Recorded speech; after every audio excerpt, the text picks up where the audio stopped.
Hurricane, a tidal wave, essence perfect, life looks brilliant, give me more of this. I'm out of control, about to blow, and I've been caught in the undertow. So toxic, but I can't get enough. You're firing me, yeah, you're firing me, You've got me hypnotized, push me out of myself. You've got me hypnotized. Whoa, I can see, I can hear, going crazy, brother, like it's got me hypnotized. You've got me hypnotized. Get you out of my hand again.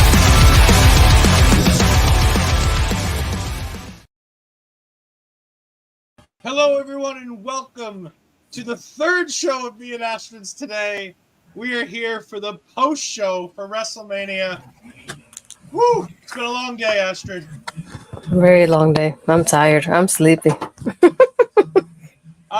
You know, that main event, it took its time. We'll say that. We'll save more thoughts on that later. We got our good friend Bobby Munson jumping in saying, "Hello, my friends. I hope you enjoyed the show today." I did. I thought it was a great night one of WrestleMania. I was thoroughly sports entertained. Was it the greatest night of professional wrestling I've ever seen? No, not really. It was good. It was a good night of professional wrestling. I was having fun until the main event happened. After that went, even my dad told me, "It's like you're falling asleep." And I was like, "Yeah, they're taking too long." After that, It did drag a bit, And we'll talk about that with our guest Tony once he gets in here. We've got he's still finishing up his watch along. Andre saying, I'm still here. Thank you, Andre. We greatly appreciate it. Thank you for stopping by. We greatly appreciate it. We also greatly appreciate the people on Twitter going ahead and getting a chance to watch. If you guys want, go ahead and jump in either to the YouTube channel or to the Twitch channel if you want to go ahead and chat and give your thoughts as we go ahead and give our thoughts on the night. As a whole, what did you think of the night? Was there any, other than the main event, was there any misses? Because I have a feeling we're going to talk long and hard about that main event. I think Jimmy and Jay was, I don't want to say a letdown, but I just feel like they could have done more in that aspect to make me more interested in the match. I feel like it was all right. I expected a little bit more from both of them, aside from the super kicks, of course. But I think that's the only match that I just felt like it kind of under-delivered for me, aside from the main event, because yeah, I liked it, but it felt like a match that could have happened on Raw. Like it didn't have to happen on WrestleMania. Yeah. Barry Monkey says, good morning, everyone. Good morning to you, morning. Barry. Thank you for still being here. We greatly appreciate you still hanging around. It's great. That ladder match was far too overbooked, despite that the moment that match was a mess. I mean, yes and no. I'll disagree with that one. But the ladder match was as overbooked as I'd like a ladder match. I think if we're going to talk overbooked, I think we have to talk the main event, and again, we'll get there. But no, I thought everything else was relatively decently booked. I didn't think it did follow a very superior match with Rhea and Becky. There was some fun there, and we will get to that. As always, our friend Andre C saying Jade was a miss in her 1 minute. I timed this on my phone. 1 minute 56 seconds of in-ring time. You guys are such haters. I thought she did fine. I thought she looked like $1 million for the minute 56 that she was in there. I'll be honest. I don't have the hate that Andre C seems to have for her, but then again, I didn't subject myself to her AEW run. So drinking some haterade, I see. Barry Monkey, I like the ladder match. It was entertaining, fun, without being stupidly dangerous looking.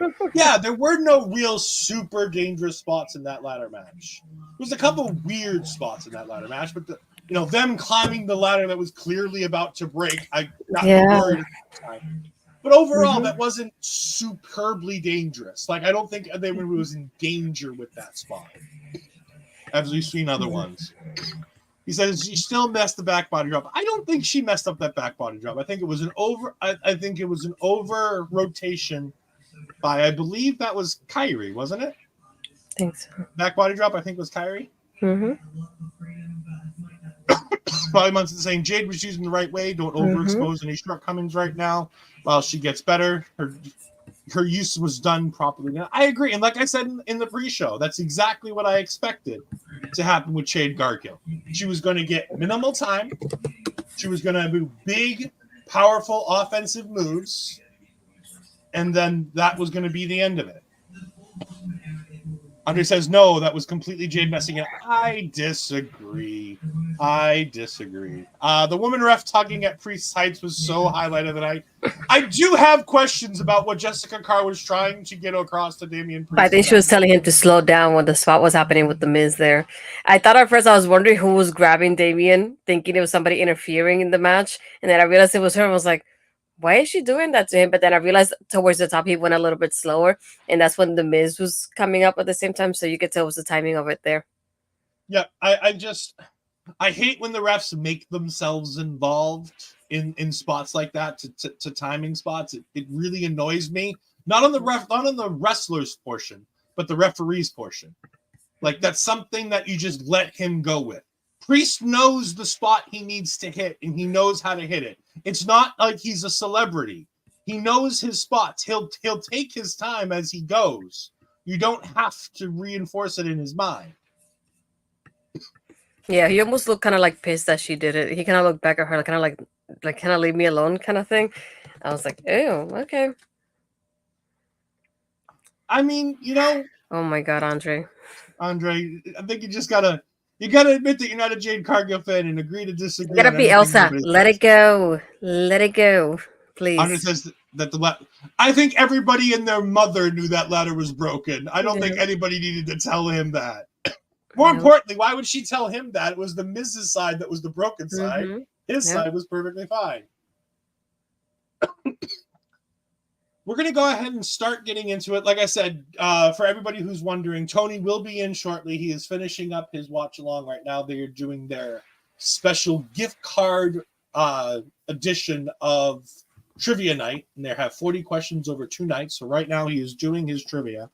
And then once he finishes up, he'll watch along. He will be right over here. So we're going to go ahead, me and Astrid, and just jump right into talking about this card. And we'll ask for Tony's thoughts on the matches as they go once he gets here. Let's start with the match that opened the show. Becky and Rhea. What did you think of Motionless in White? I like because my brother's like, they all look like Rhea. And I couldn't take that out of my mind after he said it. No, I really loved it because I feel like when you get that special kind of entrance like that for Mania, it makes you feel like more of a superstar than you usually do. It feels like it gives that extra oomph to it. So I did like seeing that. Plus her being like involved with the band and she's kind of like singing along to the tune in the end because she does it all the time. So it's nice to see her doing it with the band there live as well. And again, her long hair, she looked beautiful. I loved it. The gear looked really cool too. I also liked Becky's entrance involving her book because she had mentioned it was going to be her book involved, but I was wondering how she was going to do it. I did like how they involved with the book with her journey in WWE so far because we went from her doing her dancing in NXT to what she is now as the man, and I really like seeing that transformation from her NXT days to who she is now, and showing the quotes from her book there. I really enjoy that, and I like the little kind of skirt that she had because the skirt had parts of her book in there as well. So I like how they both implemented a little bit of themselves into their entrances here.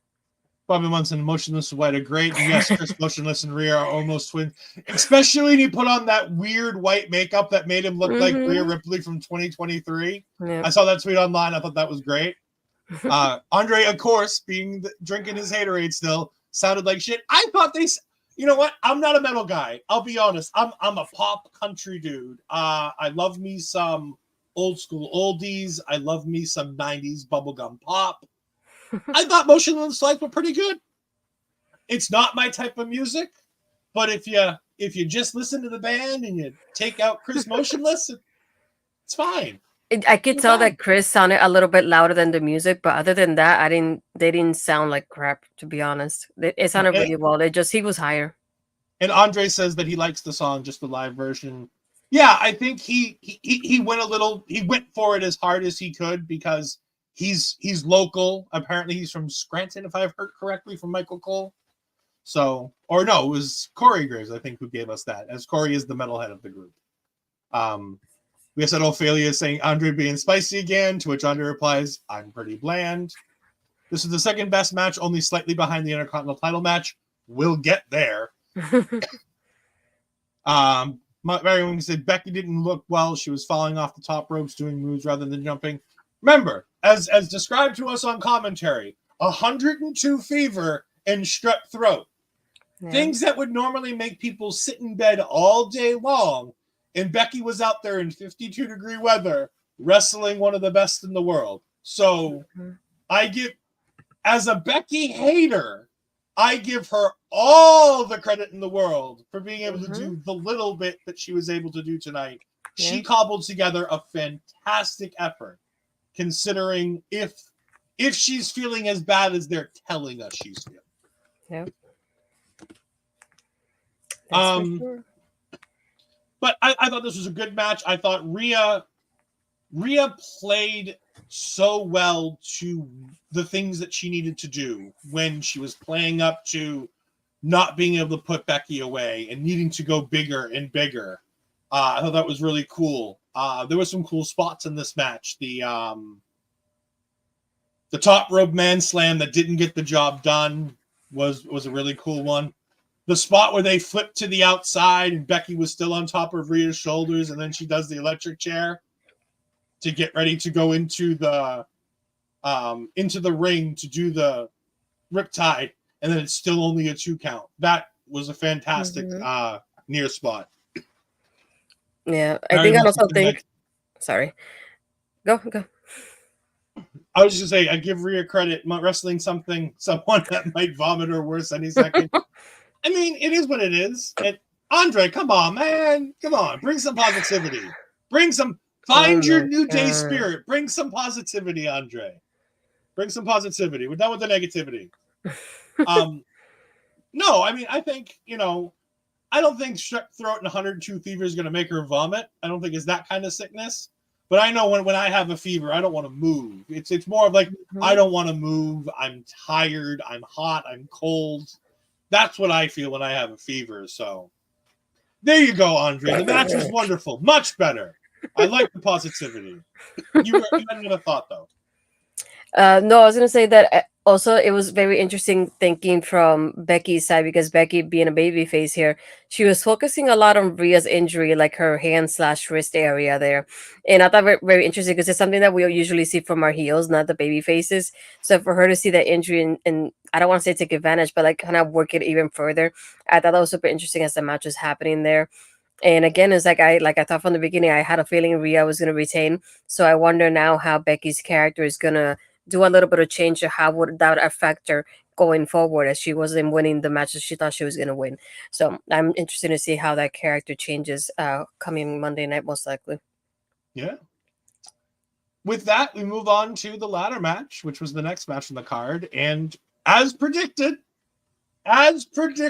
Nostradamus here, I got both the split of the tag titles and the two championship teams correctly, as we had early in the match Grayson Waller and Austin Theory go up and grab the SmackDown tag team titles, although that didn't end well for Grayson Waller, as he did end up going through a mighty big ladder on a mighty big spot. That hurt. And then all kinds of spots with the tables throughout the match. But I think it's the end of that match, for me, that was just so great, of having Miz dangerously the only dangerous spot is Miz fighting with Damian on the top of that ladder. As you see that ladder like just tripping more and more. But they get down, they get off the ladder, Priest gets a new ladder in, Miz gets taken out, and R-Truth, the hero, R-Truth goes up and and I love how he gets the ladder up and he looks, and the entire crowd points to go up the ladder to get the championship. Just, R-Truth is a national treasure. 50 some odd years old, doing some of the best work of his career. The Awesome Truth is great. There were fantastic spots from everybody in this match. DIY looked great. The tag team champions for periods of this match looked really good. JD McDonough, Mr. Funko Pop himself. You know what? I know we like to hate on him, but that man is willing to take any and every bump for this business. He really is. Because that ladder bump off the ladder through the table was sensational. Now, completely safe, because he landed a full back bump onto the table, and it landed perfectly. So good on him to be able to go ahead and do that. But just absolute sensational work by JD McDonough in this match to get himself involved in the right ways, to not pull a James Ellsworth and go up, and even having commentary say he can't be the one to remove the titles. And so he tries to bring Finn up the ladder. I thought that was really cool and creative and different, because that's something we need to do going forward. We do have Bobby Munson saying it looked like his Funko Pop head hit one of the tables on his way through the other. I agree. I think it did. But in all accounts, considering the spot he was taking, that's a pretty safe bump, considering how bad that spot could have been. I still think it was pretty good. And he did get up and walk away, which was nice. What do you think? I like the parts of, like, first, like, we had the moments of Tyler Babe with it being the big strong boy and carry. I think it was Bálor on top of him, plus the ladder on top of it too. And I was waiting for that spot to be people coming in and him hitting them with Finn Bálor. I was just disappointed it was only Kofi, I believe. I was waiting for more people to come in and do kind of that spot, and it didn't happen. Him and Pete doing that double moonsault, that looked just beautiful. The timing of it was incredible. Um, yeah, and like you said, first I was thinking because of when the tables were getting set up by DIY, if I'm not mistaken. So usually my brother and I go, oh, when you set up, you go through it. So we're expecting DIY to go through them somehow. We're not expecting JD to go through them later on. And then the part with our truth, when I saw him going towards the steel steps, I told my brother, he's gonna tag it, isn't he? He's gonna tag him in. And when he started doing that, the crowd reaction was just incredible. I loved it. And I love those moments when he's like looking at DIY and they're like kind of like, oh, we're gonna fight for it. He's like, no, you get one set of titles, we get the other ones. Got it. Yes, high five, let's do it. And I just love that. And then when he's telling them to do the obviously the DX moves because he thinks they're DX. So he's like, do the switch in music, do the pedigree. That kind of spot was just amazing. Obviously having JD, there was something that we knew was gonna happen somehow. So that spot with the ladder in itself, just like I definitely felt like it hurt. I think his head being a Funko probably maybe protected him a little bit more in that aspect, but that's okay. The other thing that I also like kind of got me was the razor's edge on from Damian to Kofi onto the chair. I could feel that, and it was so painful, but still, I feel like the match itself was just incredibly done. I loved it from beginning to end. I'm glad Awesome Truth got that spotlight. And I feel like I kept thinking with the predictions while we were making it, I also picked them because I was thinking along the lines of like the Miz hasn't had a championship in quite a bit. So I would like to see him getting that kind of spotlight. And I feel like we say our truth is just a national treasure. So might as well reward him for being so. So that's gonna be fun for them to be champions. And I'm glad the tag titles are split now. Thank God. So it's good to have more storylines for the tag teams on both brands now moving forward. And I think it's fine to have this type of thing for the Miz and for R-Truth because it's the tag titles. These can come off them at any point without making them look bad in any way, shape, or form because it's the Awesome Truth. And if they lose these titles Monday, it's fine because we got the moment at WrestleMania. If they lose them in a month, in 2 months, in 3 months, whenever these titles get taken off them, they can lose them and it's fine. But the matches they can have with DXIY, with the Creed brothers, with the New Day. There are so many fantastic matches on the horizon for the Awesome Truth to have with these. But we talk about DIY, the DX style entrance for DIY. Oh, the nostalgia bug hit me. The Shawn Michaels hat for I'm not Shawn Michaels, Johnny Gargano. Tommaso Ciampa doing his best to make sure his beard matches Triple H's for the entrance tonight. The DIY, the DX style DIY shirts that we talked about earlier when I showed off the tweets. Yeah, and don't forget, Pretty Deadly made it clear of their intentions. Yeah, I mean, there's all kinds of fantastic things that can be done. And with a draft, you can do a bunch of these matches in a row on Raw. And then when the draft happens, you can send people whichever way you need. And go ahead and take these titles off R-Truth and Miz at that point. Like, these are the perfect people at the perfect time to hold these championships because at the end of the day, when they lose them, it's no big deal.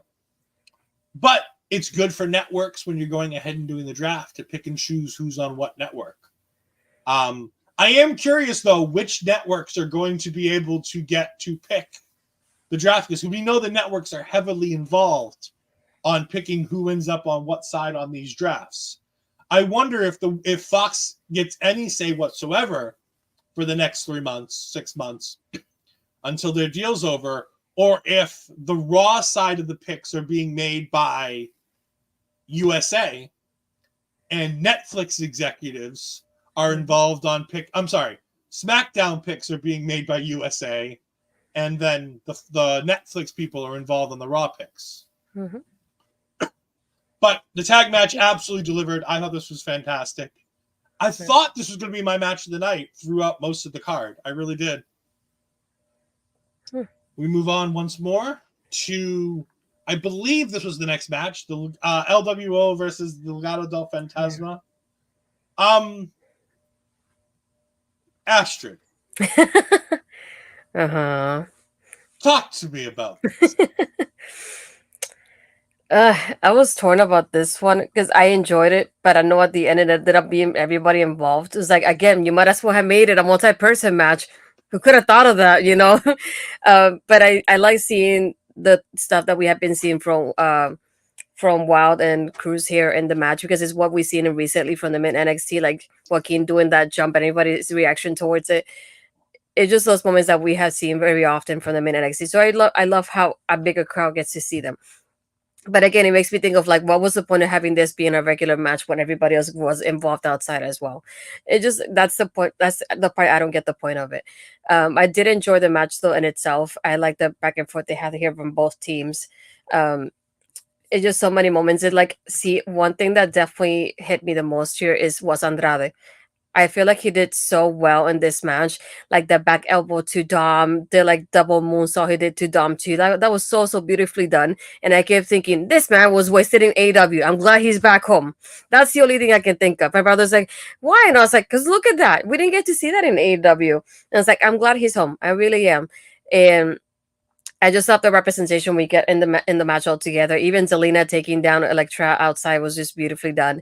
I love the guys coming in with the mask too at the end, and I had a feeling it was going to be Jason Kelsey, so it was nice to see him be in there. I was hoping it would be Travis, but I forgot that in Philly, so it couldn't be Travis unless they wanted him to get booed out of the building, which obviously we don't want during this tag match at the end. But I like having the baby faces win here. I did though. I was looking very carefully here at Carlito because every time he moved a little inch too much, I was just afraid he was going to cost Ray and Andrade the match here. So I was waiting for that moment. It's like, oh no, it's going to happen now. And I was like, the heartbreak is coming soon. And even going up the ramp, he was behind Zelina and Mysterious. I was thinking, oh, it's going to happen here. And all of a sudden they went to commercial. And I was like, okay, it's not going to happen now. It's going to happen sometime later. I don't know how I feel about this. But either way, I'm glad it happened the way it did. I like the booking of the match, and more than anything, I feel like Andrade and Santos were like the superstars here in the match. I feel like they got highlighted the most, and I'm glad Andrade was here to be able to be a part of this now. But I wonder how different it would have been with Dragon Lee and his speed. I think like that would have made the match a lot more different as well. But again, Andrade is right where he belongs. There are years and years for Dragon Lee to get this opportunity. Mm-hmm. The inclusion of Andrade felt right. He's a much missed. Plus, the Zelina Vega connection makes a lot of sense with Andrade, being a part of this. I always thought Andrade was a better face than a heel. I thought that they never really fully utilized face Andrade in NXT on the main roster. I think they always kind of just defaulted to Andrade as a heel. And I think that there's going to be some, especially paired with Charlotte, there's going to be some potential for some really fun face dynamics for the two of them. Also, some really fun heel dynamics for when Charlotte goes heel and brings Andrade with her. There's going to be a lot of good there. I thought everybody in this match lived up to it. It was at this point that Pat McAfee really started to get annoying to me. It wasn't the whole night. I saw a lot of people complaining most of the night. This was the only of two matches where I really got sick of Pat. It was an interesting match. I thought it was good. I thought it was interesting. It wasn't the greatest thing, but I thought I was thoroughly sports entertained. I didn't like the ending. I didn't think it needed two guys mugging Dominic Mysterio. Like, I get it. It makes sense. It's fun. But I don't like the idea of the babyfaces mugging Dominic Mysterio out of nowhere for really no reason. Like, let's be honest. For no reason, these two men mugged Dominic Mysterio. Barry Monkey, they were like the reveals of who interfered. When the crowd sounds clues and the commentary have to explain. I still to this day don't know who the other Eagle is. It's Jason Kelsey and Eagle. Yeah, I don't know who the other guy is either. And it's funny because I had a feeling he was going to be involved. I kept thinking, like, me being a Swiftie, he was partying not too long ago with a luchador mask. And I was like, it looks so similar to a Red Mysterio mask. And I was like waiting for that moment because it looks so very similar. They tweeted back at him and told him that in Philly, when they come, he has to come by and meet Ray at WWE World. And they have to get him an Eagles version of Ray's mask. which is the exact mask that they used to do the run-in tonight. So it's nice to see that kind of come full circle with that. They both trained at Monster Factory as well to be able to do this tonight as well. So I thought it was just something fun to include somebody in a different way. That's the part that I like from it, because not everybody's going to know who they are, but they're in Philly, so they're going to know who they are. So it's like they get the reaction they want from the live crowd, which is what matters to them during the show. Yeah, I mean, I think it is what it is, and we have to understand that WrestleMania is a different show. It has different rules than a week in, week out basis. WrestleMania is a show for the most casual of casual fans. And so when you get to that stadium and you do the things that you do, you make decisions on a different level based on a different set of circumstances. And that's what happened here.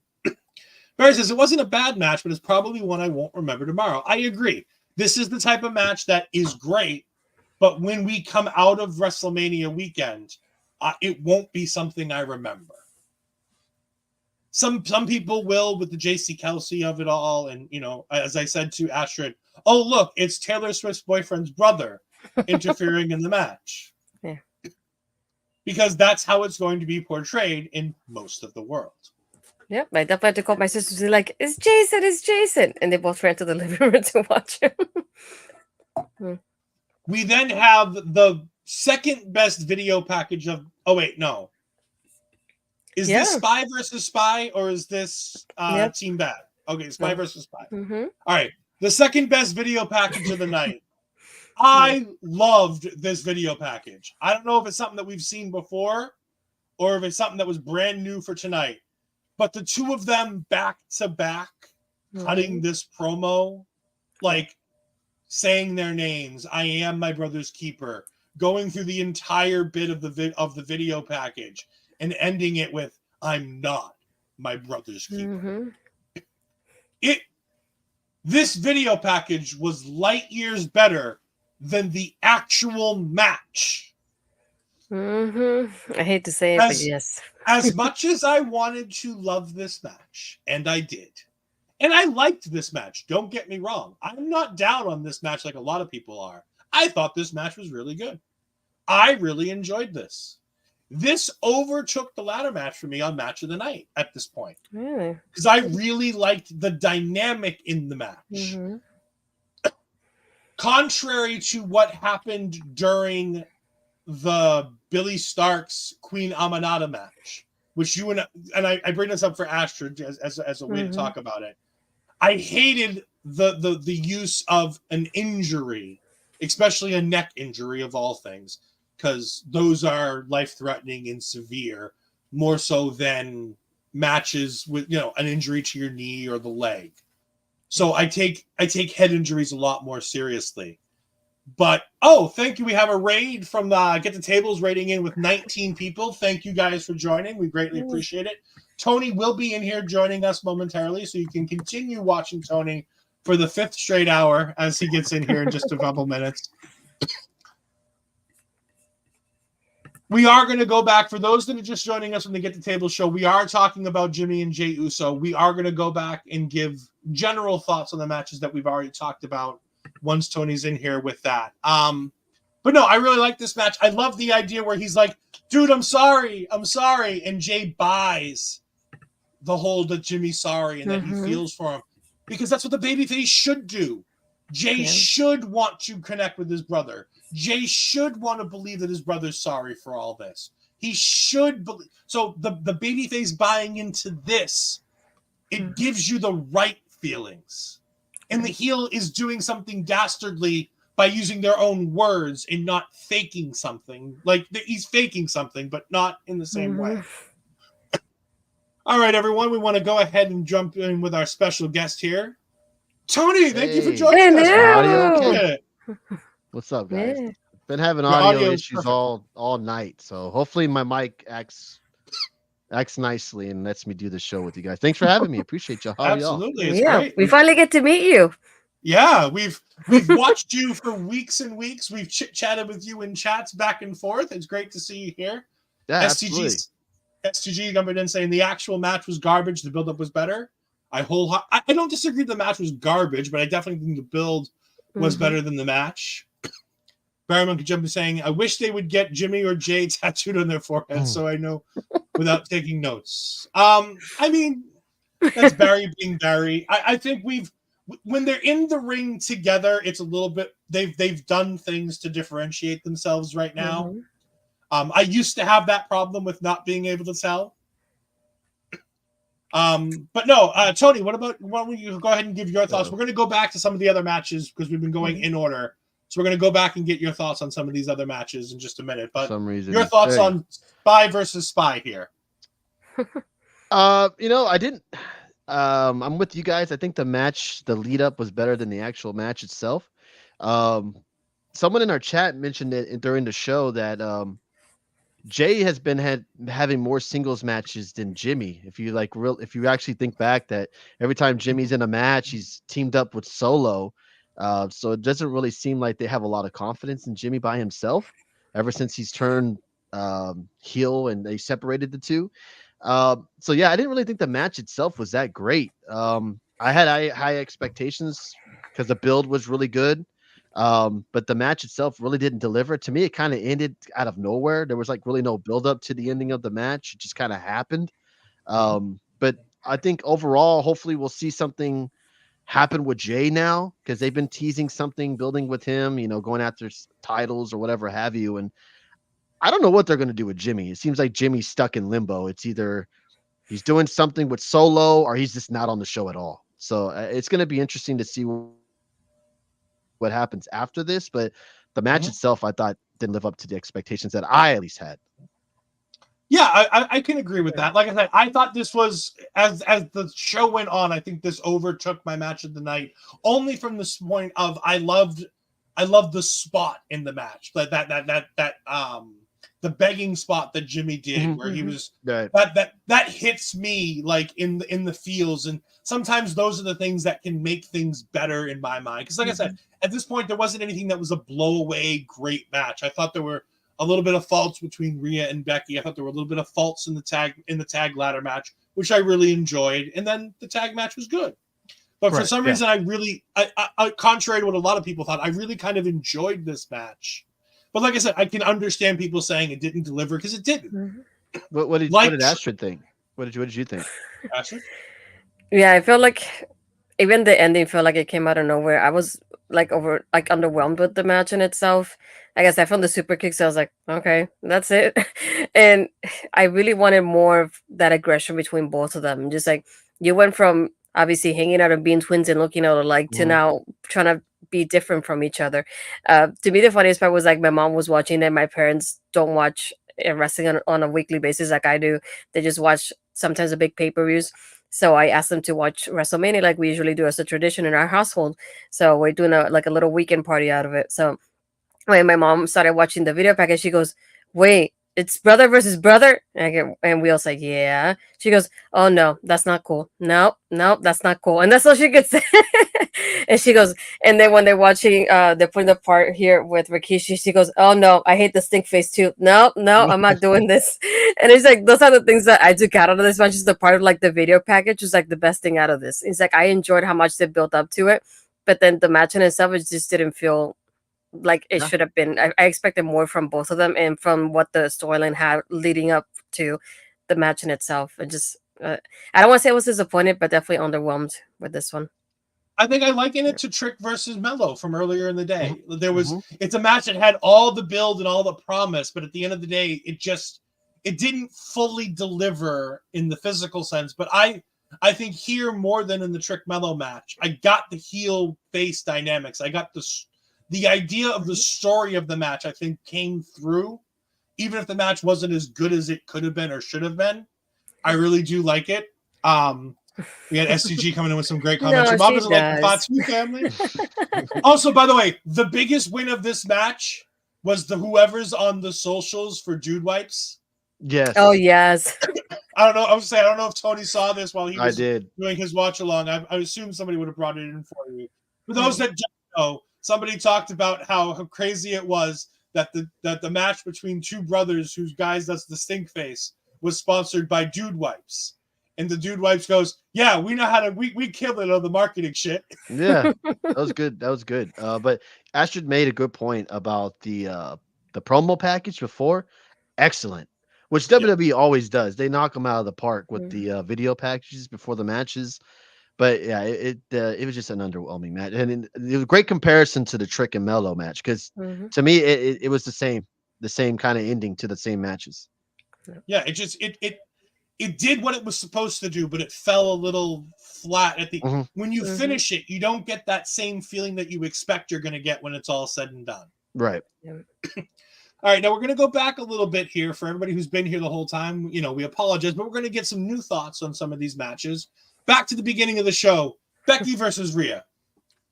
I thought the match was solid. I know Becky was battling. I guess she was sick. I saw on Twitter that she was having a fever. So I give this a little bit of a pass. I still think the match was solid, but I think it could have been like like one of those matches that kind of ended abruptly. Like it felt like it was should have gone longer, but it didn't. I'm not going to give any discredit to Becky. I'm very critical of Becky. I'm not a big Becky fan. But I'll give her a pass to say that I feel like, the sickness probably held her back a little bit. I thought some of the spots they did were pretty interesting. And man, Rhea Ripley, what a talent they have with her. She is unbelievable. And they're very lucky to have her. And I think the right person won in that match for sure. What did you think of Motionless in White? Live performances to me at WrestleMania really very rarely go very well. And I didn't think this one was fantastic. I didn't think it was god awful. We've seen worse. And which happened later on in the night. Wayne? Yes, which was bad. But I think sometimes live performances just doesn't go well. And I think with her entrance, I don't feel like it needed it. I get it. It's your champ. She's your top star. And I usually do that for their top stars. It just didn't really go very well. I think what I would say about it is I love the fact that it's giving them the star power. Correct. It's giving them that extra boost that we need. Because in especially with Rhea, she's had some special gears and she's had these great matches at Mania, but to come in with the pomp and circumstance of being able to get that special entrance, those don't just go to everybody. So it's nice when you get those special, and Becky having the book thing where they're reading excerpts out of her book, and then she basically for the visual crowd here, I doubt it was that way for the live crowd, but with the AR book on the screen where she basically comes out a door from the book. I thought entrance-wise, I think that's really cool, and those are the kinds of things that you can do at WrestleMania that make things special. Right. STG saying the worst performance of all time was Down Straight. When did they perform live? Was this The Miz? But I absolutely agree with you. When she is labeled in the WWE as a star because of the entrance she got tonight. And I mean, who are we to disagree with that? Because she is. I mean, just look at her. I mean, she's held the title for so long, and she when she has matches, I mean, I know not every match has been great, but I mean, she's just unbelievable talent. Like we are lucky to have her, being able to watch her wrestle, because she's fantastic. Like all overall ring, promos, everything she does, she just knocks it out of the park. I think the thing is, in wrestling, there's so many things that you can do when it comes to whether or not you're good in the ring or whether or not you're charismatic. But when you have that it factor that Rhea has, where everybody watches you, and because she plays it up, everybody wants her, whether it be males, whether it be females. She plays into a specific line to make sure that she gets the most out of what she's doing. And you know what? If that works for her, great. We know part of the storyline going into this match was Becky saying that she's over-sexualizing herself and how it's a bad look. And then Rhea going, look, I'm giving the fans what they want, and I'm not letting it go too far. And I'm like, it's a nice back and forth and give and take on two different sides. I side with Rhea that I think it's kind of hypocritical for Becky to go, you're over-sexualizing yourself, when one of the photos in her book is her and Seth Rollins naked, covered only by championships. So they did. So in her book, there's a photo that her and Seth took when she was the double champion the night before she loses her double titles. Mm-hmm. And she's covered with the Raw and the SmackDown Women's Championships, and Seth is covered by his. Interesting. That's an interesting. And it's Ashley's going to show us because she physically has the book. Yeah, I have. Wow. How is the book? I asked some of the people in our chat if they had it or read it. None of them have. Have you read? Okay. Yeah, I've been reading it and listening to the audiobook. I hope I can get this right. Oh, no, never mind. Well, I'll be damned. Right there. So it's like, so I mean, it's one thing to talk about how Rhea doing this thing face over-sexualizes herself and does something, but when you have that in a printed thing that you've chosen, that photo was specific because nobody would know that photo exists other than her and Seth. So the only person that included that photo is her. It's not like WWE was like, hey, we want you to include this photo. Correct. Yeah. It's not like Mandy when Mandy did it. Like WWE knows it exists because it was on social media. This was obviously a photo that was specifically for her and Seth that never saw the light of day because everybody went crazy when they saw it because we didn't know. Mm-hmm. Interesting pick choice. Yeah. I just, like I said, I think it leads into an interesting thing about, and not in a bad way, but it leads into an interesting thing about Becky in, does she mean the things that she says and how you can kind of turn her into a heel where and you could have done the double swap here. Turn Rhea into a complete babyface, which would be easy to do. The fans adore her and make Becky a full-fledged heel. Right. Yeah. Yeah. We're going to move on to Tony's thoughts on the ladder match. I thought it was fine. I thought it was okay. I like to. When you have ladder matches, you expect crazy stuff to happen. I might be in the minority here, but like when you have all these tag teams in a match with ladders and tables and everything involved, you expect to see crazy spots. I think the only really crazy one was the JD spot, and props for him to taking that because that could have ended pretty badly.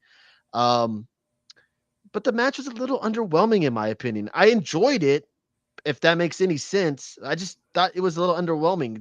Theory and Waller grabbed the titles so quickly, and they're taken out of the mix really quick, and it just, I don't know, it just didn't really live up to my expectations of the tag title match. I'm glad for R-Truth and The Miz. The R-Truth's been entertaining for the last couple of months. He finally gets his little WrestleMania moment, which cool. I'm happy for him. But I don't know. It just didn't really lead up to what I thought. I figured Theory and Waller would win, but I wanted to see DIY win. I wanted to see them win those belts, and I loved their entrance with the DX stuff. And I mean, all the entrances were good, and some of the attire that they wore. Just I don't know. I think the match wasn't that awesome as I thought it was going to be. Yeah, I think we were on of similar lines where we thought it was a good match. It had its moments, but at the same time, it didn't go full crazy. And for me, that's a plus.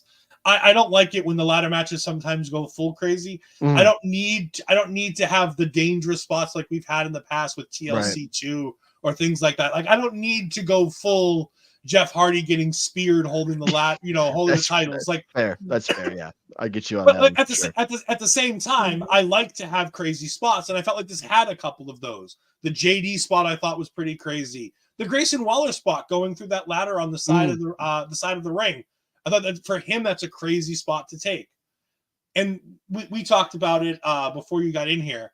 The Awesome Truth winning these championships is the perfect team, even if DIY doesn't win, even if, because they're a type of team that they can lose it Monday. Yeah. They can lose it any given Monday. You can swap these titles off of them because the Awesome Truth only needed it for the moment. Yeah, I agree. And fans will be upset, of course, they lose on Monday, but they'll be over it next day. Absolutely. I agree 100% with you. I think this is something where you could put the titles on DIY, or you could put the titles on the Creeds, or you can put the titles on anybody that you choose on any given day, and nobody's going to really bat an eye because they're transitional champions. You have to take them off the Judgment Day because you need to tell further stories. But at the same point, it's like these are the perfect guys because it gives them a reign that they needed, but it doesn't necessarily hurt them when they eventually lose them to any of the younger, better tag teams that are in this division. Yeah. Going into the comments, we got STG saying this match was only okay for me. I took a food break. Understandable. Barry Monkey saying I'm not sure 4 or 5 of these would go down in history as great tag teams. To be honest, I agree. You have the New Day, you have DIY, and that's really it for great tag teams in this match. I think those are the only 2 that are going to go down as great tag teams. I think Austin Theory and Grayson Waller are a good tag team of 2 young heels that you can put tag titles on to push them. Yeah, especially on SmackDown for sure. I agree with you on that, and I know I like Bate and Dunne together. They're a nice little tandem as well. But I mean, really, how far are they going to go with them? And you could see Judgment Day. There's something that's going to start coming up with them, and like you said, Awesome Truth and the Miz. I don't see them being together after this month, probably. Yeah, I think this is something you can do just for now, but it gives you that WrestleMania moment, like Zack Ryder. Sometimes it's just about a WrestleMania moment, and there's nothing wrong with that. Pop the crowd live, and then give us a moment on the Raw after Mania. Yeah. What if the Hardys get out of their contract, the Hardys come in on the Raw after Mania. Like there are crazy things that you can do this upcoming Monday that can really do something, and it only works because it's the Awesome Truth. You can't do it if it's DIY. You can't do it if it's the New Day. You can't do it if it's the Judgment Day that hold those titles. Yeah. We go back to Legado del Fantasma, I call them, but LDF. It's Santos and Dom versus Andrade and Rey. Okay match. I really don't have much to say about this. It was okay. It's cool to see Andrade on a WrestleMania. Santos, I'm a big fan of him, so I'm glad to see him get a WrestleMania match. But other than that, I just thought this match was just a filler match just to get Jason Kelsey on the show, to get the Eagles fans riled up. I could have done without this match, to be honest with you. No. I like that it's here, but I agree that it was mostly done. I wish it would further the story to get us to whichever mask versus hair match we're going to get. Whether it's Dom or Santos, I want that hair versus mask match. And I kind of want to say, Ray, thank you for the memories. Now get the fuck out. Wow. I think it's also interesting that Rhea is the only one from Judgment Day to win and the whole WrestleMania. So I think that's something that's going to play out probably on Monday when she's like, you are all losers except for me. And just like, and she can definitely say something about that on Monday. So I'm expecting that to happen when they go backstage at the club. That's a good point. I thought Carlito was going to turn heel. I thought for sure Carlito was going to do something tonight for being overpicked. He got picked over twice. So I was like, yeah, Carlito's going to do something. They even mentioned it on commentary. Michael Cole mentioning how people were going crazy on Twitter, which blew my mind. But I was expecting that. The spot with I'm not sure what name who's his name? Wild. With the Wild the flying off the rope. That was cool. But I'm with you. Like I'm waiting for the mask versus hair match. And why didn't they do it this year? Like that's I don't know. What are you waiting for? Like that's the thing. That should have. I think what you should have done is you should have done the tag match with everybody else, the LWO, and it should have been a 6-person tag between Garza and Humberto and Elektra versus the LWO and Zelina with Andrade on their side, and then you had hair versus mask tonight. Yeah, or coming on Sunday. Yeah, I'd be fine with that. Barry Monkey. So much easier when he was DJ Z. Exactly. Yeah, when he's DJ Zima Ion from back in his TNA days. Loved him. Yeah, Astrid, are you a Dom fan, Astrid? He's one of those I'm torn about, but it's still I really wanted, like, my idea originally was that match, I wanted it to be that multi-person match and having everybody that they could from both teams, including the girls. and had that wrap it up and be that moment that we wrap up this whole rivalry. Because what was the point? They're all outside anyway. They all got involved anyway. So but that's what should have done the multi-person match and get everybody that WrestleMania moment. And I think it would have been kind of leading up to like that hair versus mass match moving forward later on. But yeah, I feel like they could have been better that way, and they could have done it that way the whole time. And it's like I was like, when Dragon Lee got attacked and they were gonna change the match, I was hoping that would be the change. And they would just replace him on Andrade. I went, really? That's all you could do? That's a whole other people behind him. So that's the only thing that it kind of disappointed me in that aspect. But again, I enjoyed the match because I just like everybody here.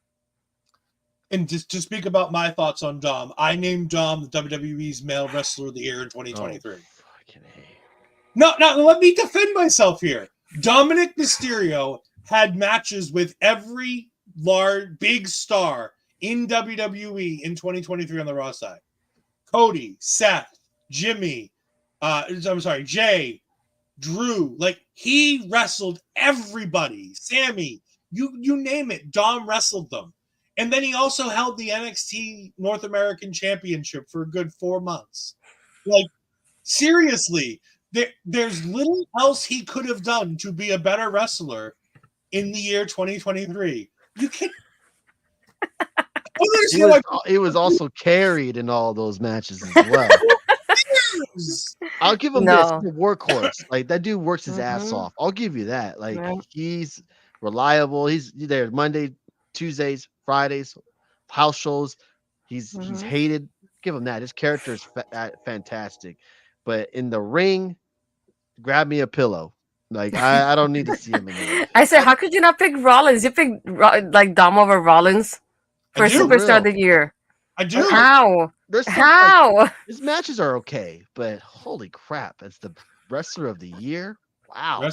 The Male Wrestler of the Year. Wow. You're like my co-host who loves. He thinks Dom walks on water.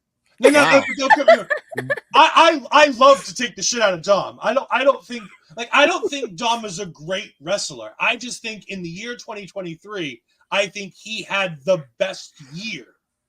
That's fair. Like, I'm not sitting here saying put Dom in the Hall of Fame. I'm saying in the year 2023, when it came to WWE programming, Dominic was all over the place. He was. And while Seth did a lot of good work with that championship, you know, there's differences here. Prison change. I do see the redemption in XCOM Dom. Lord. But moving on to other, I thought this. No. Dom has never had a 5-star match and probably never will. Oh my god. I am slightly realistic when I come to my multi-dominant Mysterio. Oh the God. Big Three versus Damage Control. These entrances were chef's kiss. Love the entrances here. Tony, why don't you go ahead and give us your thoughts on the 6-woman tag here? I think it did what it was supposed to do, kind of showcase Jade a little bit. I love the entrances as well. I thought all the women looked great in their entrances. I'm glad that Naomi was able to get her moment as well, because everyone's going crazy because she returns to the WWE and is taking losses to Tiffany Stratton. And oh my goodness, how dare she put over a younger talent? Oh my God, the world's going to end. So I'm glad she was able to get her own little moment tonight. Of course, Bianca looked fabulous. Jade, again, she did what she had to do. Go in there, does her power moves, and looked fantastic. The Damage Control, it is what they are. They're just kind of like a team that is going to put on good matches, but more than likely put the other talent over. I think we all knew coming into this match that, I don't know what team Team Jade or whatever you want to call them, we're going to win. Damage Control stood no chance. Dakota looked great. It was glad to see her back in the ring after being out for so long with the knee injury. I'm just glad the tag team champions didn't take the pin, and it was Dakota. I think that makes a little bit more sense to happen. But I don't really have anything bad to say about this match, because it was all what we thought it was going to be. It was them to showcase Jade, and that was about it. I don't really have anything bad to say about the match. Astrid? I think the only part that I don't want to say I was disappointed, but I guess it was like my downfall is like I feel like I wanted to see more from Naomi and we didn't. I feel like we saw mostly a lot from Bianca, and then with that little bit we got with Jade because obviously they're just kind of protecting her for the moment and giving her that WrestleMania spotlight. But Bianca was the MVP in this match for me. She's the one that did almost everything and they made everybody look good as well. But yeah, I wish I could have seen a little bit more from Naomi though. It's like I feel like at one point she was mostly on the outside, and then and my dad even was like, "Wait, it's 3-on-2. Where's the other one?" And I was like, "Well, she's still outside." And even towards the end is when she came in. And it's like I thought that was kind of strange because I wanted her to be more of a factor in the ring and team up a little bit more with Bianca because I don't think we're gonna see much of this afterwards. So now that you have the match happening, I really wanted them to be a little bit more cohesive in that aspect. Is what I wanted more like double team moves between both of them because I feel like them two would have done better with the double teams. But I don't know what happened there. That's the only thing that I would criticize from the match in itself. But again, I like seeing all the ladies got involved and the entrances were really well done. I love how great it looked with the gear. I hope Bianca made all their gears because they look so incredible together with the colors and everything. It's like they look like such a team and they're out there. So I really enjoyed that, and I think Jay looked like $1,000,000 in the moments they gave her. So yeah, it was really well done. 1 minute 56 seconds is Jade Cargill's in ring time, and no, don't roll your eyes, Astrid. That's not a bad thing. They know what they're doing, and it's not necessarily a bad thing for her to have limited time. Because of the fact that they know her weaknesses, they know her strengths. And instead of putting her out there for 10 minutes and having her fumble her way through a match, they know that put her on the apron, let her do what she needs to do, and bring her in to do the power stuff. Bring her in, like Tony said, to do the big moves, to hit the moves, and to get the win. It makes her look like the $1,000,000 that you talked about, Astrid, but at the same time, it gives her a chance to be in front of this audience, to have us attempt to love her, because we need to get to know her. She still needs to continue to grow but she can't stay at a minute and a half and a minute or just under 2 minutes for every match. Each of these matches needs to be a little bit longer and a little bit longer. And she needs to go into deeper matches, bigger, high scale opponents. Because at this point now, I'd feed her the Xia Lees and I'd feed her some of the lower end SmackDown talent for a little bit, just to get her in-ring shape up and to get her in front of these fans to see what she can do. But it's really important that if they're going to get the investment that they have, because they've made a large investment in her, and I think she's worth every dollar. Don't get me wrong, I don't think she's great, but I think she's worth every dollar that they're spending on her. I listened to her on Busted Open, and I was invested because she's not a wrestling fan. And this is going to come off weird considering the position he's in. She comes off to me like Brock Lesnar. She's here for a paycheck. She's here to be a star. She's here to do the things she needs to do. She's not here because deep in her heart, she bleeds wrestling. Her heart doesn't pump wrestling. She's here because it's a way to be a star, to make a life for herself and for her family. And if you listen to that interview on Busted Open, you see that, but it's not in a way that makes her come off as selfish or inconsiderate. She understands the position she's in, and her motivation is to earn the position she's in. And I love that because it makes me want to like her. I don't think highly of Jade Cargill as an in-ring talent right now. I want her to prove me wrong. As of right now, I've been proved wrong. As of right now, in the limited bits that I've seen of her, she's doing pretty well. Is she perfect? No, of course she's not perfect. Most wrestlers aren't when they start. But every time she gets a little bit better and a little bit better. And they're making her look like $1,000,000, and that's what you need to do. No, you just want progress. That's all you want to see. STG, no, it's great. It builds her up slowly. She's going to get better and better, unlike in AEW. Barry Monkey, all I'm really seeing is a female almost at present. At least she can talk. At least she can talk. Yeah. Newman Co., I do like the match, but I'm glad the women's tag titles weren't defended, other than it being a whole can of worms that the Kabuki Warriors lose the women's tag titles. Twitter goes crazy. Glamorous Jar joining in and agreeing with one of the two comments. when it's typed, you never know if it's right after one or the other. I'm assuming it's after the Barry Monkey comment because they're both on Twitch, so I'm assuming it's the female Omos thing.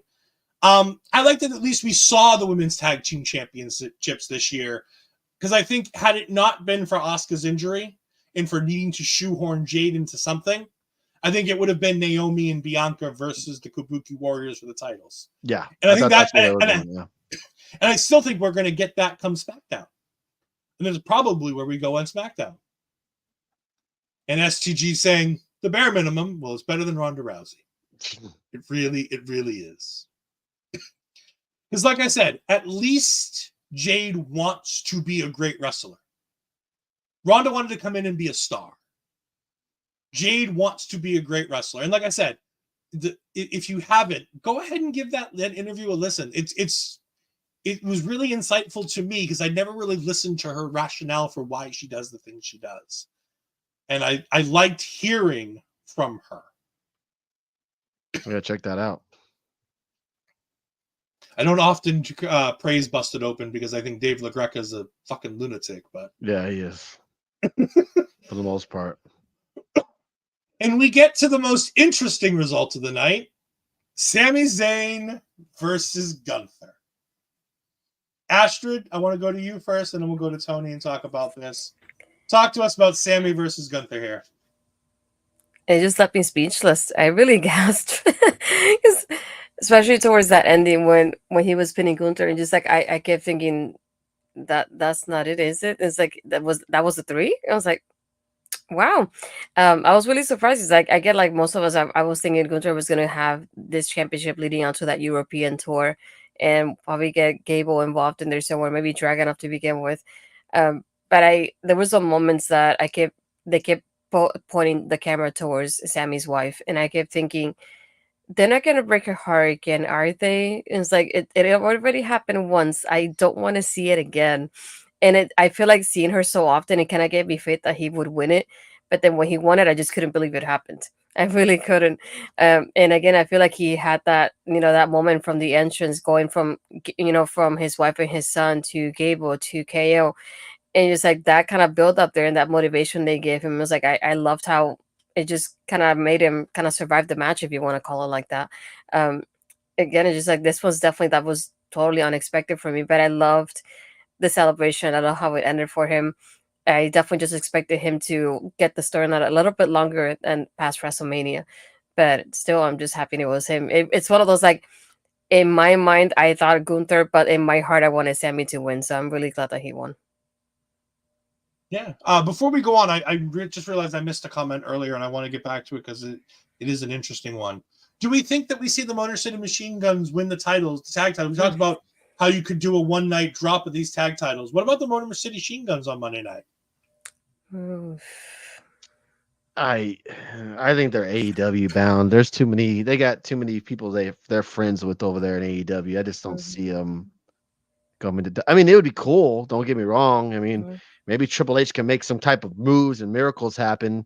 But there's always that stigma with WWE that if they don't know who you are, this, and that, and the other, they're not going to book you or build you up to what you think you are. I think that stigma is going away, but I think we go to Tony Khan, less dates, blah, blah, blah, this, that, and the other. I just don't see it. I figured it was worth bringing. Oh, sorry, Astrid. No, I was going to say the part that I feel like more that makes people lean more towards AEW is the fact that they can do AEW and do other indie bookings and outside projects. And that's one big thing that WWE cannot offer or doesn't offer, to put it like that. Right. Because even Triple H just throwing kind of shaded to that. It's like, oh, you're working less dates, this and that. But again, they're working less dates, but they're working with promotions they want to work for. They're working talent in the indie circuit that they want to work with. And it's that and the part that they can do so many outside things that they feel like they don't get owned kind of thing. So I feel like they have more of that liberty that you don't get with WWE. But if it happened on Monday night, trust me, I will be marking out if Motor City Machine Guns come out and win the tag titles. Don't get me wrong. I would love that for it to happen. But I feel like AEW has more of that leverage in that aspect that WWE doesn't have. And it's the part that they can do so many outside things. And I feel like it works out for them in the end. They don't have to be in TV every single week. Things like that is what makes people lean over a little bit more towards that AEW side when they get a contract. I just wanted to bring it up because we had the opportunity here talking about it. Tony, your thoughts on Gunther versus Sami? I'm with the Astrid. I did not think Gunther was going to win. I'm sorry, lose. I did not see that coming at all. My bold prediction from last Monday was that Gunther was going to win. Monday after Raw, he lose to Gable. That was what I thought was going to happen. I loved the backstage footage of Sami seeing his kid and his wife, and they're hugging him, and he's walking up, and then Kevin's there meeting him before he enters. Thought that was brilliant. Whoever thought of that, give them, give them a raise. Whoever thought of that was fantastic. I still thought he was going to lose. Like Asher said, the shots to his wife, it gives you that hope that Sami's going to win, but you still don't think he's going to win. And, Gunther was giving it to him pretty much the majority of the match, and he's power bombing him, and he's going to the top rope and flying on him and slamming him, and he's looking at his wife, and I just thought it was over then. And then Sami out of nowhere, the brainbuster on the turnbuckle it just blew my mind when he actually did win. This man has had back-to-back WrestleMania moments where he's beat the longest reigning tag team champs.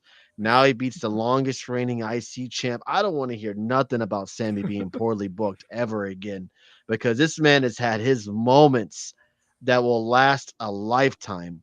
And it was a fantastic match. Before this match, I had the triple threat at NXT being the match of the night, or the day, if you want to say it. Mm-hmm. But this match topped it by far. I thought this match was unbelievable. I'm just curious now what happens next, because obviously Gunther's going to want a rematch. Does Sami lose it Monday? Because Gable mentioned, hey, you owe me one. So does he lose it on Monday? It's going to be very interesting to see what happens after WrestleMania. But again, like Asher said, I was blown away. I did not expect Gunther to lose. I didn't either. I thought it was an amazingly interesting decision by them to do it. And I love how Gunther didn't lose because he got beat. Gunther lost because he got cocky. Right. I love that about Gunther. They protect, and it brings up, Glamorous Jar brings it up, and I will bring this up just because I think this is the point to it. I just don't like it when a dude gets his ass beat for 10 minutes, then does 3 moves and wins. I wholeheartedly agree with that statement. However, it's the way that they tell this story that makes this portion of the story make sense. Yes, Sami got his ass kicked for 10 minutes, and Gunther had that match. All he had to do was pin him. All he had to do was pin him, and he would have done it. But he chose to rub it in. He chose to get cocky, and that's what costs him. And I think that is perfect for the Gunther character. I think it is precisely what needed to happen. I think it's a great way to move him from one story to the next.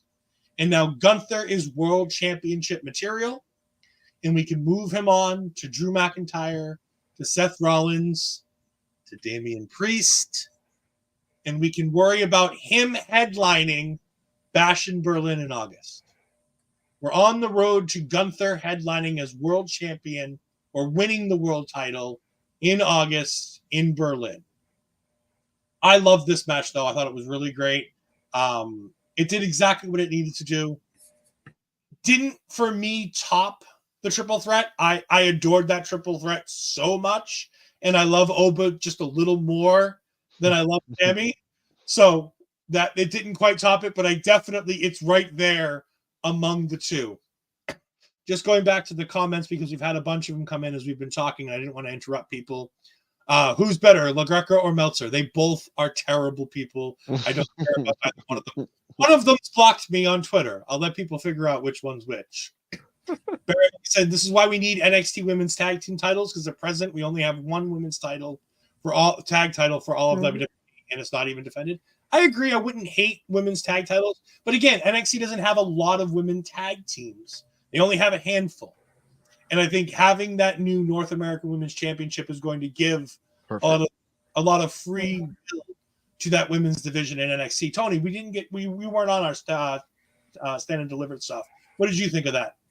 I'm happy, because I know you probably said it many times, you and Astrid. NXT women are talented. And the reason why all of them are not on television is because they only have one title and they can only do so much. Yeah, there's other feuds that go on other than the women's title, of course. But they have so many talented women. How can you not have a mid-card title for the women? And I'm happy for them. And just as it's going to boost up so many of them to be able to get into the picture of where, like Soruka and all these other women that are super talented but not in big time roles because they have a certain direction that they're going on NXT. So I'm happy for the mid card title. I'm assuming they'll do some type of a tournament for it, so we'll see a lot more women.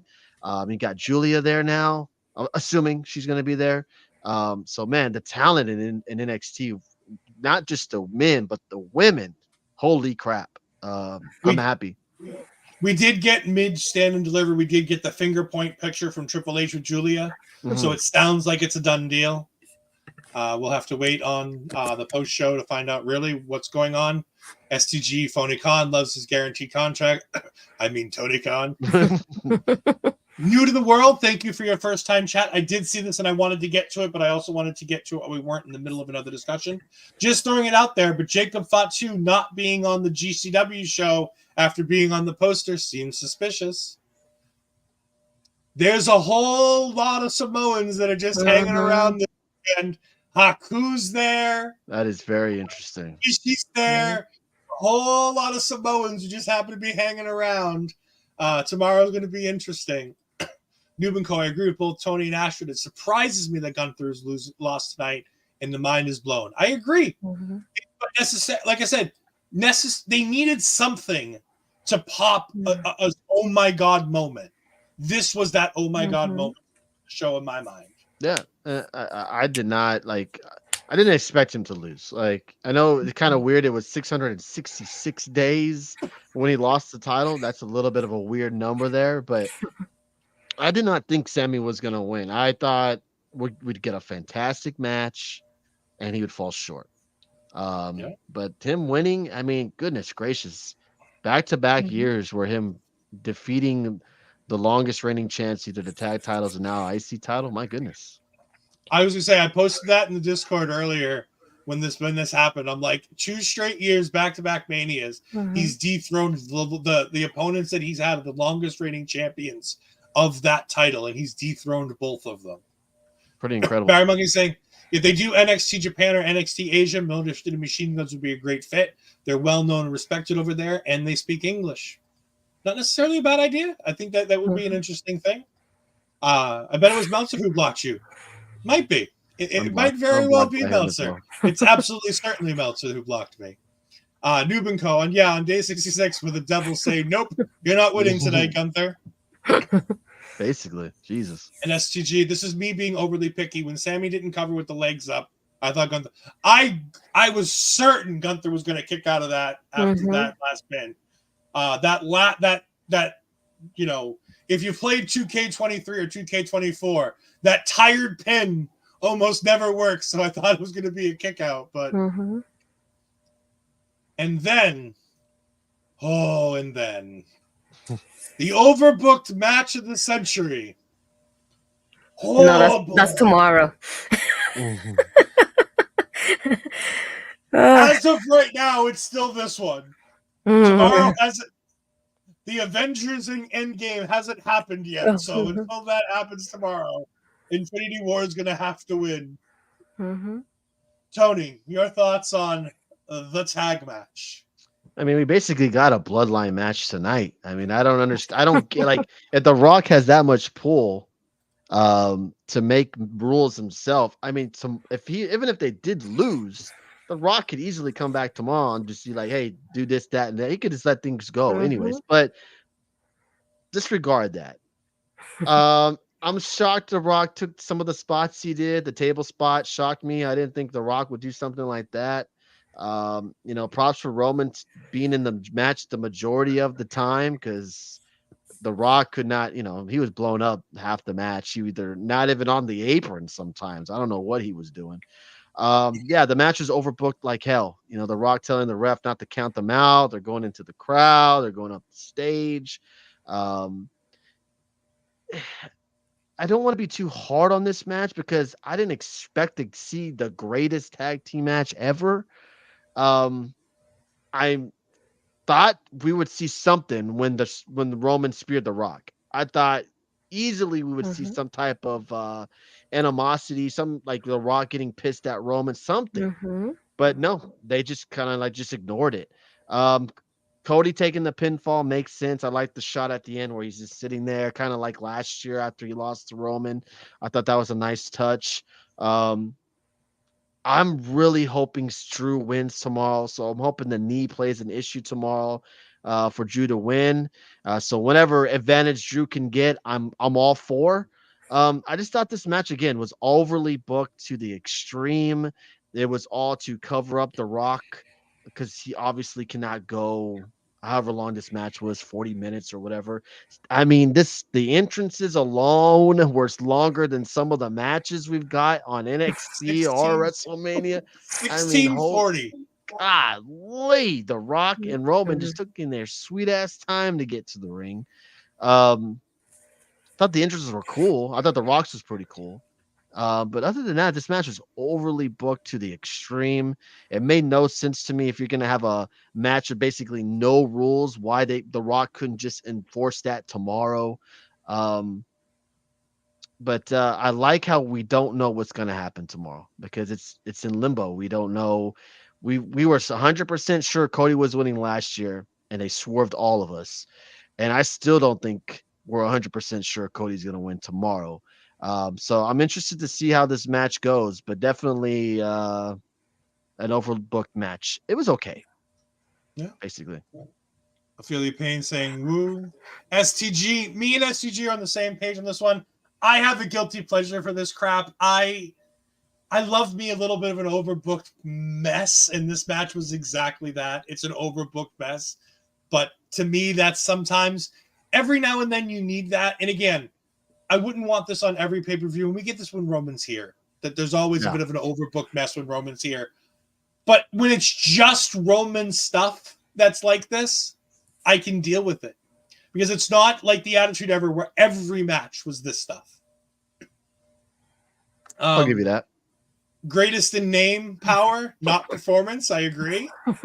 I'm with you, Tony. I thought Roman was going to be there 90% of the match.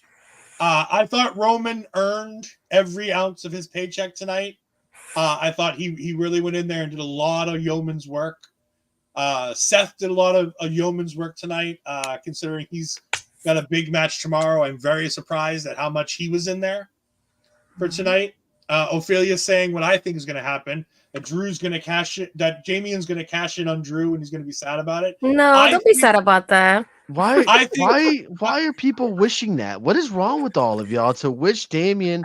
Drew McIntyre has done some of the greatest work in the last this man has been, oh my God. Like, I never was a big Drew McIntyre guy at all, but holy crap, the stuff he's doing on Twitter and on Raws, my God, how would you wish him to lose and get cashed in on? What is wrong with you?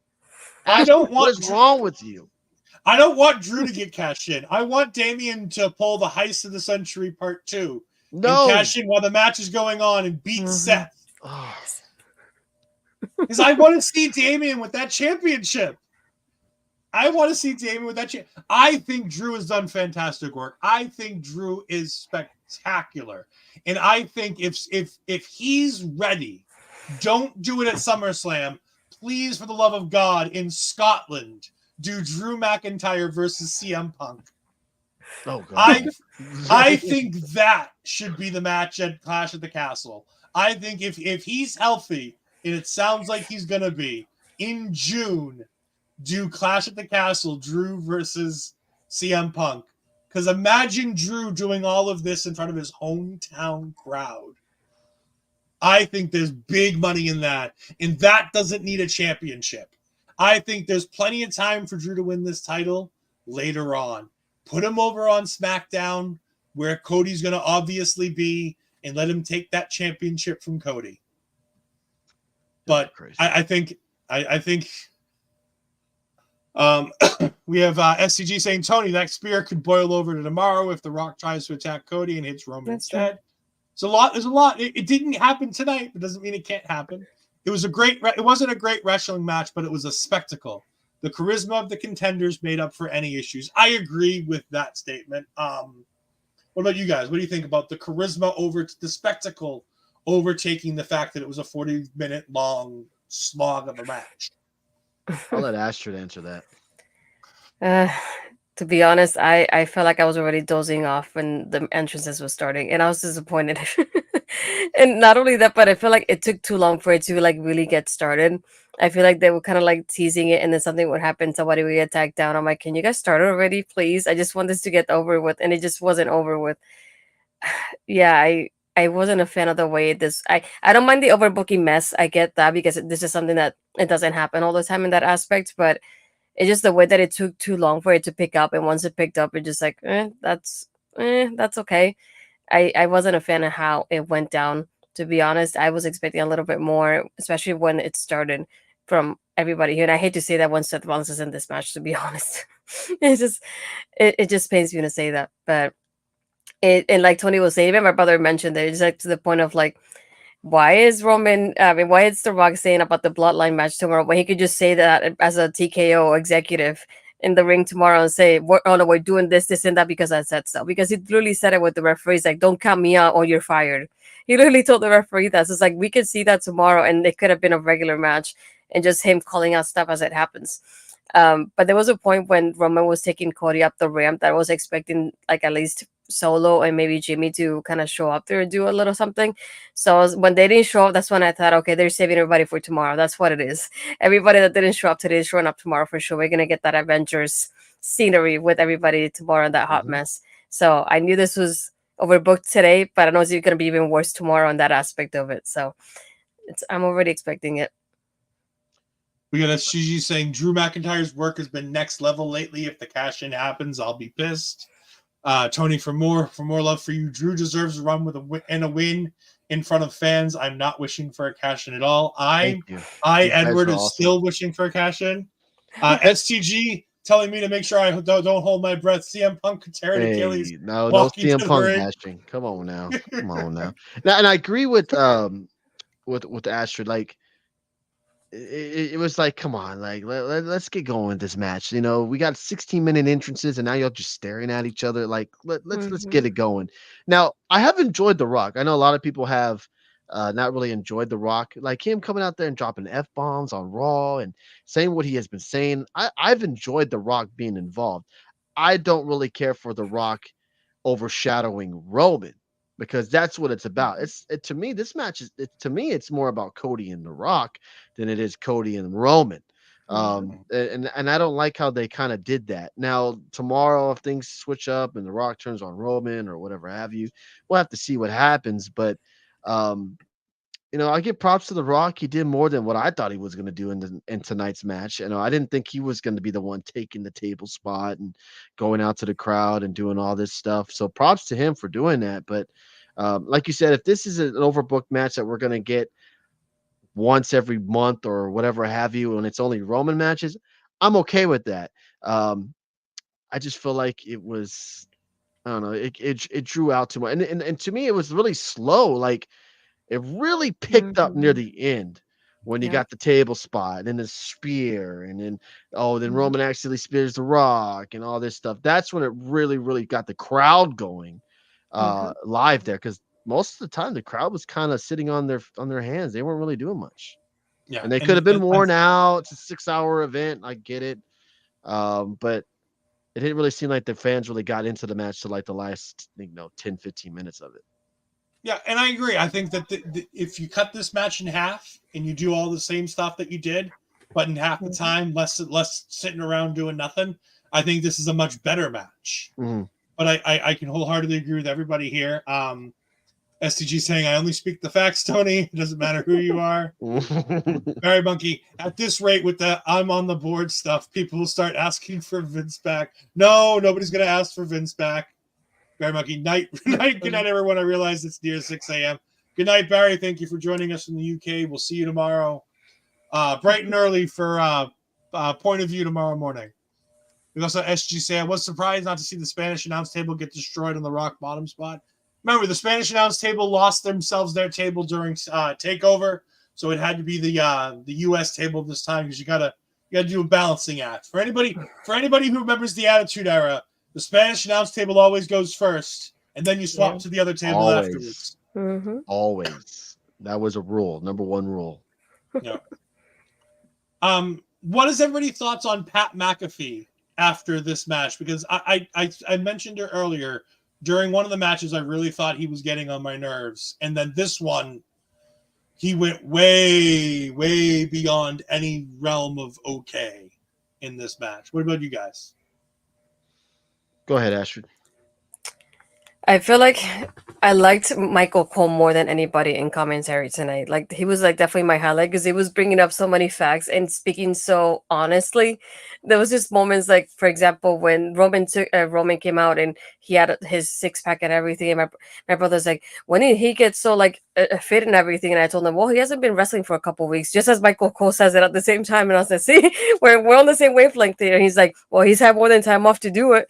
And there's like so many times that he was so honest that like when Roman comes out, you see Corey and McAfee with the ones. He's like, Cole, put your finger up, Cole, put it up. And he's like, no. And he's like, Cole. It's like so many moments there that I enjoyed Cole more than anybody in commentary because he was so honest throughout this whole thing.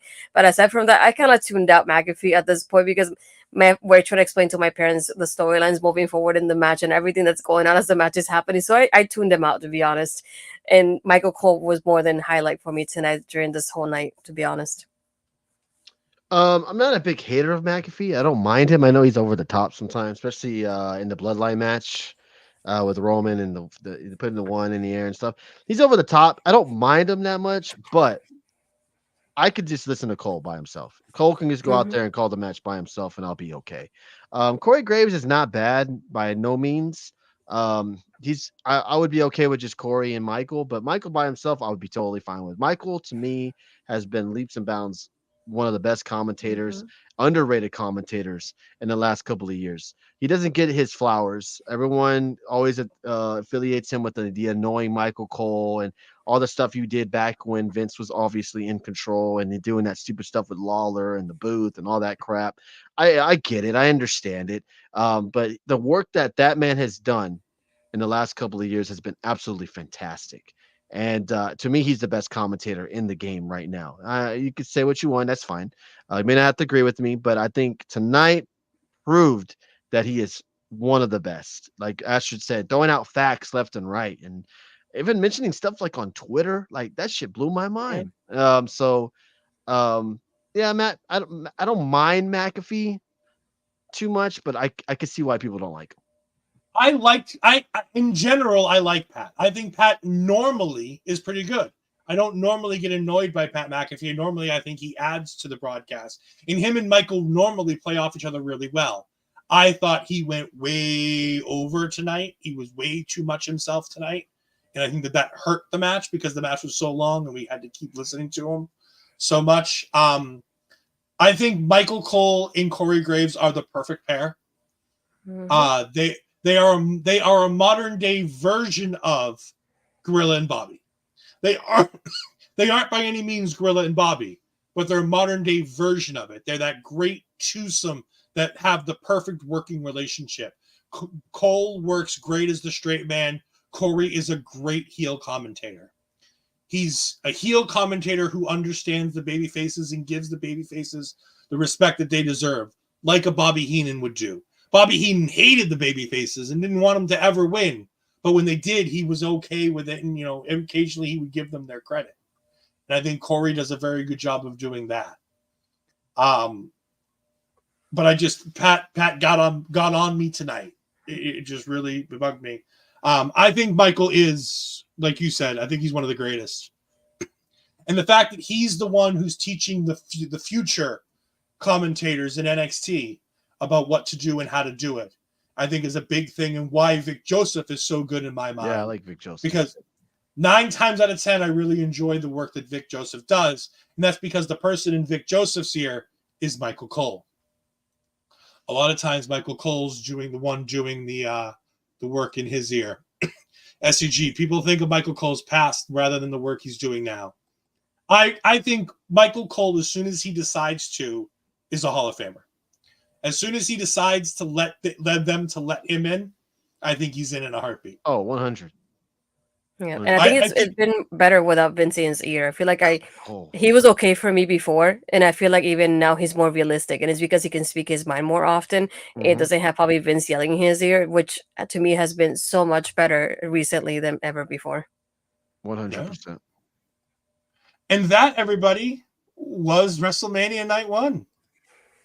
I think it was overall. I think it was a pretty good show. I thought it was a really good show. I was, as I said in the start of the show, Tony wasn't here yet. It wasn't the greatest night of professional wrestling I've ever watched, but at the end of this, I was thoroughly sports entertained. Yeah, I'll give you that. If I get an A, B, or C rating, I'd give it a B. I thought it was good. Obviously, the best match to me was Sami and Gunther. Yep. But I'm excited for night 2. I'm waiting to see what happens there. Only 6 matches, so you're gonna have to expect one of these matches to go very long, which will probably be the main event. Like you said, the Avengers line up and take out the evil bloodline. But we'll see what happens tomorrow. Yeah, I think there's a lot to happen. Tony, I don't have any. Unfortunately, I forgot to make some stuff up for you. Tell the good people where we can find Get the Tables and everything that you've got going on with your network. We do live watch-alongs pretty much every week. We do Monday Night Raw. We do Dynamite, and we do SmackDown. Occasionally, we'll throw in a Collision here or there. But we're usually live 3 nights a week, Monday, Wednesdays, and Fridays. You can catch us on Twitch at Get the Tables. We also will be live tomorrow for WrestleMania. We usually go live a little bit before the show actually starts, about 15-20 minutes before the actual match starts. So anybody, we'd love everyone to come by. Our community is really, really awesome. A lot of them that come here also jump over to Get the Tables, like Barry and STG and others. We do have a trivia going on, so if you guys have time to jump in, we have 20 questions tomorrow, all WrestleMania trivia. If you get them, if you're the winner, you get to pick a shirt of your choosing from the WWE shop. So your WrestleMania shirt, whatever have you, throwback. But yeah, we just like to do watch-alongs on Twitch. That's what we're here on. So we just like to have a good time. We joke around. We try not to take things too seriously. Yeah, we just like to have fun.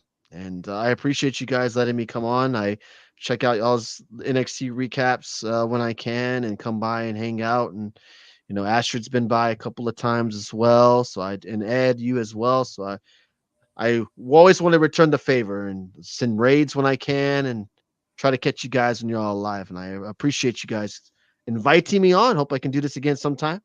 This has been something me and Ashton have talked about for a long time, about trying to find a way.